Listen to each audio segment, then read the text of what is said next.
पाकिस्तान, आप देख रहे हैं द ब्लाइंड साइड और मैं हूं नीलम असलम। लॉकडाउन पाकिस्तान में तकरीबन ख़त्म हो चुका है। कुछ जगहों पे रह गया था, वो भी अब ख़त्म हो चुका है। और लॉकडाउन जैसे ही ख़त्म हुआ है तो तमाम पाकिस्तानियों की ज़िंदगी में अब एक ही मिशन है कि छुट्टियाँ लेनी है और पाकिस्तान के जितने भी शुमाली इलाका जाते हैं उनका रुख करना है। किसी को मरी जाना है, किसी को हुंजा जाना है, किसी को स्कर्दू जाना है, नारायण जाना है। ये जितनी भी जगह हैं, स्कर्दू हो गया, ये इस वक्त फुल हो चुकी है तमाम पाकिस्तानियों से। वहाँ पे जो होटल्स हैं, जो रेस्टोरेंट्स हैं, वो बिल्कुल बुक हो चुके हैं। बहुत ज़्यादा बर्डन है, बहुत ज़्यादा हम ट्रैफिक जैम भी देख रहे हैं इन इलाकों में। तो ऐसे में मैंने भी पिछले दिनों यहाँ पे कुछ सर्वे किया, वो भी आपसे शेयर करती हूँ कि मेरा एक्सपीरियंस कैसा रहा। और मैंने कुछ पॉइंट्स बनाए कि क्या आपको करना है, क्या चीज़ें नहीं करनी जब आपने इन इलाकों का रुख करना है, क्योंकि अभी वहाँ पे बहुत ज़्यादा रश है। तो सबसे पहले तो अगर आप जा रहे हैं अपने फ्रेंड्स के ग्रुप के साथ, फैमिली के साथ, तो सबसे पहले आपसे मैं ये रिक्वेस्ट करूँगी कि आपके साथ सामान बिल्कुल भी ज़्यादा नहीं होना चाहिए, क्योंकि ऐसी जगहों पे आप जितना कम कपड़े रखेंगे, जितनी कम चीज़ें रखेंगे, उतना ही आपके लिए फ़ायदेमंद है। दूसरा, आपको ये करना है कि चूँकि आपको जब आप जाएंगे तो आपको हो सकता है अच्छा होटल मिले या ना मिले, साथ में आपने अपनी कुछ चीज़ें रखनी है। जैसे SOPs जो हैं कोरोना के, वो बहुत सारी जगहों पे मैंने देखा उनका बिल्कुल भी ख्याल नहीं रखा जा रहा। तो आपको खुद अपनी हिफाजत करनी है, आपको अपने मास्क साथ रखते हैं, आपको अपने सैनिटाइज़र साथ रखते हैं, डेटॉल साथ रखते हैं, सब कुछ आपने खुद करना है, क्योंकि वहाँ पे जो मैक्सिमम होटल्स हैं वहाँ पे कोई SOPs का ख्याल नहीं रखा जा रहा। ये आपने करना है। साथ ही साथ आपके पास अगर हो सकता है आप बेड शीट्स अपनी खुद साथ ले जाएं, 1 से 2 बेड शीट्स ले जाएं, क्योंकि आप जिस भी होटल में जाएंगे वहाँ पे आपको नहीं पता कि जो बेड्स हैं उन पे जो बेड शीट्स हैं वो कितनी साफ़ हैं, कितनी नहीं हैं। कोरोना का अभी ख़तरा टला नहीं है, एहतियात हमें करनी है। तो बेड शीट्स आपके साथ ज़रूर होनी चाहिए। पानी कोशिश करें कि अपना साथ लेके जाएं, या वहाँ पर जाकर आप कोशिश करें कि जो मिनरल वाटर है वो ही इस्तेमाल करें, क्योंकि बहुत सारे लोगों को फूड पॉइजनिंग हो जाती है जब वो मकामी जगहों का पानी पीते हैं। एक चीज़ जो मैं पर्सनली करती हूँ, हर जगह जब भी कहीं भी नई जगह जाती हूँ तो वहाँ का जाते साथ ही प्यास मैं ज़रूर खाती हूँ। तो उसके बाद मुझे आज तक कभी, अल्लाह का शुक्र है कि ऐसा कोई मसला नहीं हुआ। इसके अलावा कोशिश ये करें कि वहाँ पे जाके आप ज़्यादा फ्रूट्स खाएँ और खाने और वहाँ की जो मकामी ग़िज़ाएँ वो भी ज़रूर चखें, वो भी ज़रूर टेस्ट करें, लेकिन कोशिश करें कि कम से कम खाएं। और खाने के जो आपके शौक़ हैं वो आप वापस अपने शहर आके पूरे करें, क्योंकि अगर आप ज़्यादा खाएंगे, 10-10, 12-12, 14-14 घंटे की ये सफ़र है, तो उसमें भी आपकी तबीयत ख़राब होने का अंदेशा है। साथ अपना जो मेडिकल बॉक्स है वो आपने ज़रूर रखना है, आपने अपनी पैराडोल अपने पास रखनी है। इसके अलावा जितनी भी आपको लगता है कि प्रॉब्लम्स वहाँ पे आपको फेस करनी पड़ सकती हैं वो सारी आपके पास होनी चाहिए।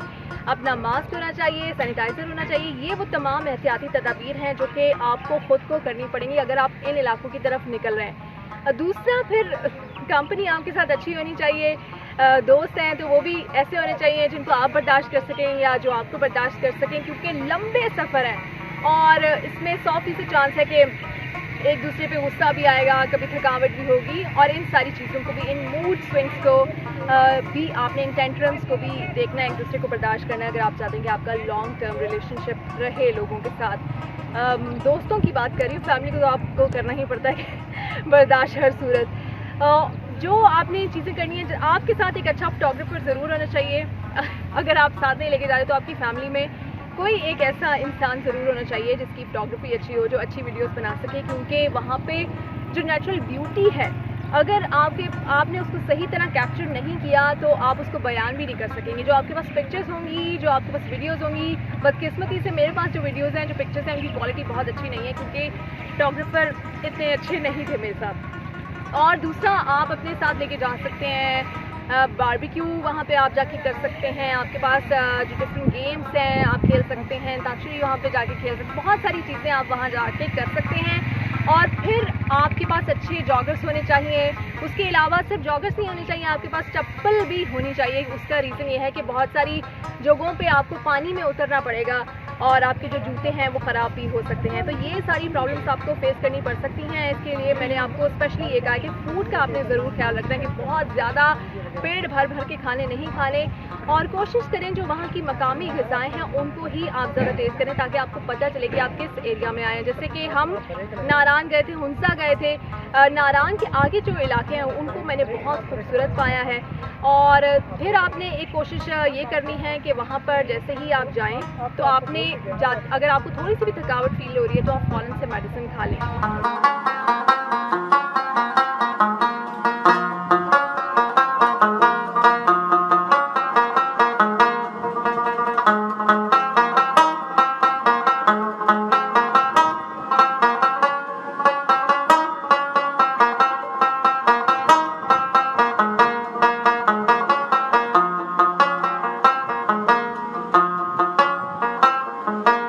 गाड़ी में ऐसा नहीं होना चाहिए कि अगर 15 लोगों की जगह है तो आप उसमें 20 लोग लेके जाएं, तो ऐसा करेंगे तो इतने लंबे सफ़र में आप लोगों को थकावट होगी और फिर आपको प्रॉब्लम भी हो सकती है। कोशिश ये करें कि जो छोटे बच्चे जिनके साथ हैं वो बहुत ज़्यादा हाइकिंग की तरफ, बहुत ज़्यादा जो मुश्किल रास्ते हैं उनकी तरफ ना जाएं। जाने को जा सकते हैं, लोग जाते भी हैं, लेकिन आप कोशिश करें कि मत जाएं। हाइकिंग आप अगर करना चाह रहे हैं तो आपको ज़रूर करनी चाहिए, क्योंकि इन एरियाज़ में जाने का यही सबसे स्पेशलिटी है कि आप जो दूर दराज के जो पहाड़ हैं जैसे देवसाई है, इस तरह की जगहों पर जाएं और जहाँ पे 8-8 घंटे आपको चलना भी पड़ सकता है, आपको घोड़ों पे भी सफ़र करना पड़ सकता है। अगर आप ये सब नहीं कर सकते और आपके साथ फैमिली में कुछ ऐसे लोग हैं जो कहेंगे नहीं जी हम इतना घोड़े पे नहीं बैठ सकते और हम वहाँ नहीं जा सकते और उस पहाड़ पे नहीं जा सकते, तो फिर मैं कहूँगी कि आप अपनी जो कंपनी है वो चेंज करें। ये वो सारी चीज़ें हैं जो मैंने वहाँ पे ऑब्ज़र्व की हैं, साथ मेरा जो एक्सपीरियंस रहा है वो भी आपसे शेयर करूँगी और आपसे बस यही कहूँगी कि मैं बहुत ज़्यादा वहाँ की जो नेचुरल ब्यूटी है उसको कैप्चर नहीं कर पाई, लेकिन आप लोगों से यही कहूँगी कि आप लोग इन इलाकों में ज़रूर जाएँ। बहुत खूबसूरत जगह हैं, बहुत रिफ़्रेशिंग जगह हैं और पाकिस्तान के बारे में जिसने भी कहा है कि नेचुरल ब्यूटी यहाँ पे कूट कूट कर भरी हुई है, बिल्कुल सच कहा है। पाकिस्तान में अगर आप घूम रहे हैं आपको लगेगा कि आप स्विट्ज़रलैंड होके आ गए हैं, आपको लगेगा आप स्वीडन होके आ गए हैं, स्कॉटलैंड होके आ गए। कोई ऐसी जगह नहीं है पाकिस्तान की जो इन मुल्कों से या इन मुल्कों की खूबसूरती से कम हो।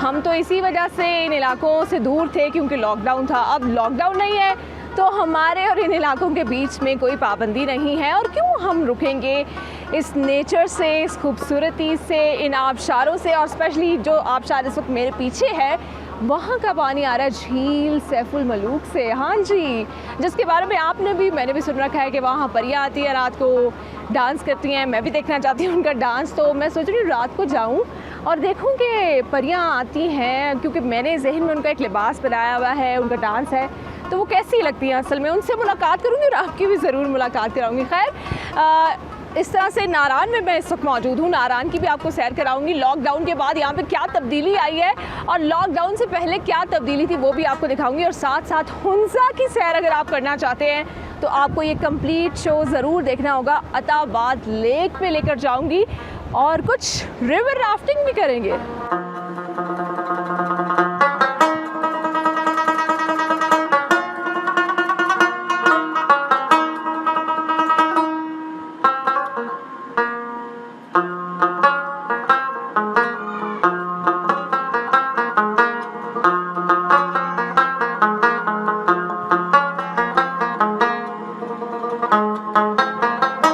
इस वक्त मैं पहुंच चुकी हूँ दरियाए कुनहार के किनारे, और इसके बारे में बड़े किस्से हैं और सारे बड़े खौफनाक किस्म के किस्से हैं कि लोग इसमें डूब जाते हैं। इसकी लहरें बहुत तेज़ हैं, तो मैंने सोचा कि देखूं कि इसकी लहरें कितनी तेज़ हैं और क्या मैं उनका मुकाबला कर सकती हूँ या नहीं, और आपको भी सजेस्ट करूँ कि आप उनका मुकाबला कर सकते हैं या नहीं।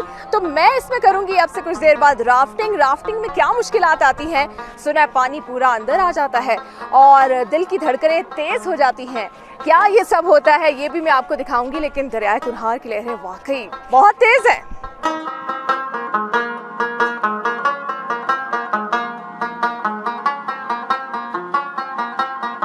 फाइनली वो जगह में पहुंच चुकी हूँ जिसका मुझे बचपन से इंतज़ार था कि मैं एक दिन बड़ी होकर झील सैफुल मलूक जाऊँगी। तो झील सैफुल मलूक आ गई है और बहुत ही खूबसूरत, बहुत ही प्यारी ये झील है। बाबा जी क्या कहानी है ये झील सैफुल मलूक की? इधर आती है परियां रात को? ये चांद की 14वीं रात को हुन भी नज़ारा होता है। इसके अंदर से लेटें चढ़ गई, जैसी ये आपके बैग में फुल हुई इस तरह की लेटें चढ़ गई। मीज भी रहता है ये चोपड़े मेरा आती ताले चोपड़े की उम्र होगी।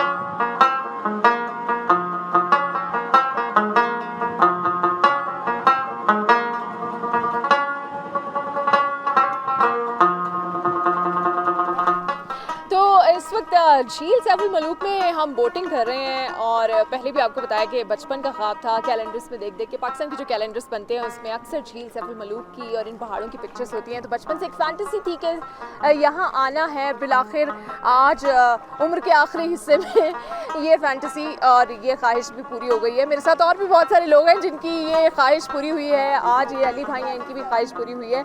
और आप देख सकते हैं कि इसका पानी कितना क्लियर है, अगर मेरी कैमरा मैन आपको दिखा सके। और तकरीबन मैं पाँव इसके अंदर डाले हुए हैं क्योंकि पहले से ही जूते गीले हैं, तो उनको बचाने का भी कोई फ़ायदा नहीं है। जितनी बार इनको सुखाया है उतनी बार ही दोबारा गीले हुए हैं। तो आप देख सकते हैं और भी लोग हैं यहाँ पे। कुछ धूप है, कुछ बादल हैं, कहीं कहीं मुझे स्नो भी नज़र आ रही है। तो खूबसूरत नेचर का नज़ारा है यहाँ पे और बहुत मज़ा आ रहा है। और समझ नहीं आ रहा कि कब, मेरा तो दिल चाह रहा है कि मैं रात भी यहीं पे गुजारूं, कैंपिंग करूं और जो परियां रात को यहाँ पे उतरनी है उनको देखूं और क्या कैसी वो लगती हैं, क्या ये सच है या झूठ है वो भी आप लोगों को बताऊं। तो इस वक्त बोटिंग करें, बहुत मज़ा आ रहा है। वादी कागान की बात करें तो यहाँ शुगरा और झील सैफुल मलूक हैं जो पाकिस्तान की बुलंद तरीन झीलों में से एक है। इंतहाई खूबसूरत है। परियों से रिलेटेड किस्से भी यहाँ के बहुत ही मशहूर हैं। नारान की शोहरत भी आलमी है। ये एक छोटा सा कस्बा है, ज़िला मानसहरा का आखिरी कस्बा। गर्मियों में तो ये इलाका दुनिया पर जन्नत की याद दिलाता है। जब पाकिस्तान के मैदानी इलाकों में गर्मी उरूज पर होती है तो यहाँ आने वाले कंबल ओढ़कर सो जाते हैं। हज़ारा मोटरवे ने ये सफ़र ज़्यादा आसान और खुशगवार बना दिया है।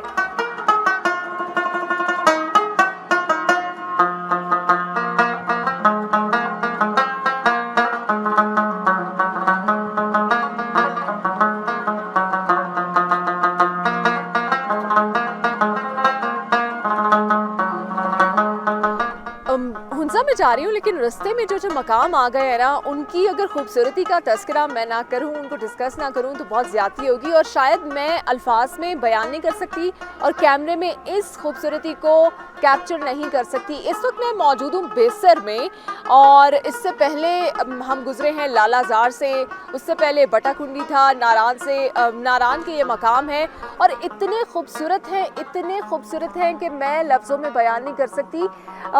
इतने संगलाख पहाड़ जिनको कहते हैं ना, वो मुझे यहाँ पे दिखाई दिए हैं। ग्रीनरी है, बिल्कुल ग्रीन माउंटेन्स हैं, बादल इतने खूबसूरत हैं, मौसम यहाँ का इतना खूबसूरत है। मैं आप लोगों को ये टिप दूंगी कि अगर आप लोगों के पास स्विट्ज़रलैंड जाने का बजट नहीं है या और किसी दूसरे मुल्क में जाने का बजट नहीं है तो अपने मुल्क में जो हम कहते हैं कि बहुत खूबसूरती है, यकीन मानिए मुझे भी लगता था कि हम क्यों कहते हैं बार बार। आप यहाँ आएंगे तो आपको समझ आएगी कि हम क्यों कहते हैं कि पाकिस्तान को अल्लाह ने बहुत नवाजा है। पाकिस्तान में बहुत कुदरती हुस्न है, नेचुरल ब्यूटी मुझे यहाँ पर आकर नज़र आई। इससे पहले मैं कश्मीर भी गई हूँ।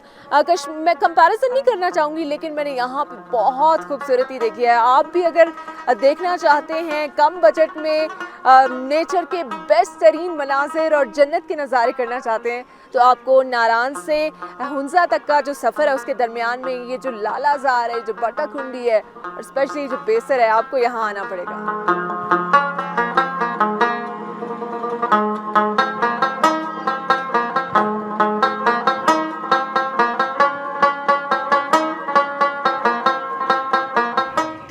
मैं हुंजा पहुंच चुकी हूँ और इस वक्त हुंजा में बहुत रिफ्रेशिंग मॉर्निंग है। नाश्ता करने के लिए हम लोग बाहर निकले हैं और इतना पीसफुल एनवायरनमेंट है यहाँ पे। धूप भी है, हल्का सा गर्म मौसम भी है, लेकिन पहाड़ आप मेरी तरफ देख सकते हैं, मेरे पीछे, मेरे चारों अतराफ बहुत ज़्यादा बादल है। अगर मेरी कैमरा मैंने आपको थोड़ा सा आगे आके वो सामने वाले पहाड़ भी दिखाएं, आप देख सकते हैं कि वहाँ पे ऊपर बादल भी नज़र आ रहे हैं। चारों तरफ यहाँ पे पहाड़ ही पहाड़ हैं और हुंजा के लोग स्पेशली बहुत अच्छे हैं। इनकी मैं जितनी भी तारीफ़ करूँ कम है। यहाँ पे हम जिस भी शॉप पे जाते हैं, जो शॉपकीपर्स हैं उनका अखलाक बहुत अच्छा है, सब लोग बहुत अच्छे हैं। लिटरेसी रेट यहाँ पे बहुत ज़्यादा, क्राइम रेट यहाँ पे सरप्राइजिंगली ज़ीरो है, तो जो सबसे अच्छी बात है। बाकी हुंजा की आप मेरे साथ रहिएगा, मैं स्पेशल मोमेंट्स को कैप्चर करती रहूँगी और आपको हुंजा की सैर कराती रहूँगी। शिमाली इलाका जात का एक खूबसूरत इलाका हुंजा है।